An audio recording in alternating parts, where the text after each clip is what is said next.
इमरान खान की सजा मुअत्तल की जा चुकी है और उनकी फौरी रिहाई का हुक्म दिया गया है इस्लामाबाद हाई कोर्ट की तरफ से। सीनियर कानूनदान शेख शाहीन साहब हमारे साथ मौजूद हैं। सर, अभी भी ये कहा जा रहा है कि इमरान खान जेल से बाहर नहीं आ सकते क्योंकि साइफर है, बाकी मामला आता है। क्या कानूनी तैयारियां और आज के फैसले पे क्या कहेंगे? देखिए, एक तो आज का फैसला आईन और कानून की फतह है और मैं समझता हूँ कि हमें इसको अप्रिशिएट करना चाहिए, कौम को योम शुक्राना अदा करना चाहिए। लेकिन अभी इम्तिहान बाकी हैं। इम्तिहान इसलिए बाकी हैं, मुझे ये बताएं कि जब हमने पहले दिन चीफ जस्टिस साहब को कहा था कि ये फ़ैसला गैर कानूनी है, मुतास्सिबाना है, हाई कोर्ट और सुप्रीम कोर्ट के फैसलों की खिलाफ वर्जी है, यक तरफा है, आप पहले दिन इसको सस्पेंड करने उन्होंने नहीं किया। हमने कहा दूसरे दिन रख लें, तीसरे दिन रख लें, उन्होंने कहा 4 दिन के अंदर अंदर डेट मिल जाएगी। लेकिन पहली तारीख आई 17 दिन के बाद। इस दौरान जो केसेस हमारे खिलाफ हुए हैं, अदम पैरवी वो जमानतें खारिज हुई हैं। अदम पैरवी का मतलब है कि वो कहते हैं कि इमरान खान साहब पेश नहीं हुए। भाई पेश कैसे हुए? तो जेल में अटक में पड़े हुए हैं। तो उनको कहा गया कि आप उनको प्रोड्यूस कराएं, उन्होंने कहा जी हम नहीं कराते।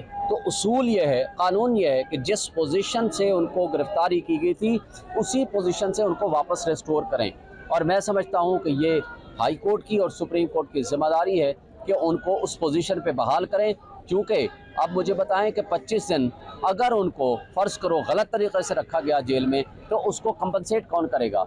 उसकी तलाफ़ी कैसे मुमकिन है कि एक शख्स को आपने गैर आइनी, गैर कानूनी तौर पर 25 दिन में रखा और उसी केस की बुनियाद पर बाकी मुकदमात में आप गिरफ्तारी कर लें और उनको बाहर ना आने दें?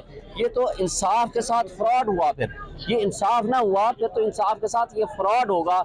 और ये इसमें अदालतों का जो रोल है फिर तो फैसिलिटेटर के तौर पर आ जाएगा और अदालतें कभी ये नहीं चाहेंगी कि वो इंसाफ का कत्ल होता हुआ सामने नजर आए। अच्छा, कानूनी तौर पे ये बता दें कि ये केस अब मजीद सजा मुअत्तल हुई है, केस आगे चलेगा? जी, अभी सजा मुअत्तल हुई है, मेन केस अभी बहस होगी फाइनल और अपील के ऊपर फैसला होगा। बरकरार रहेगी खान साहब की? नहीं, नाअहलियत भी खत्म होगी। इसलिए कि नाअहलियत तो हो ही नहीं सकती इस केस में, बिकॉज ऑर्डर भी सस्पेंड हो गया है और वैसे भी इस केस के अंदर तो पहले ही वो डिसीट कर दिए गए थे। और चेयरमैनशिप खान साहब की बहाल हो चुकी है? जी, वो बहाल हो चुकी है, अभी वो खत्म नहीं हुई।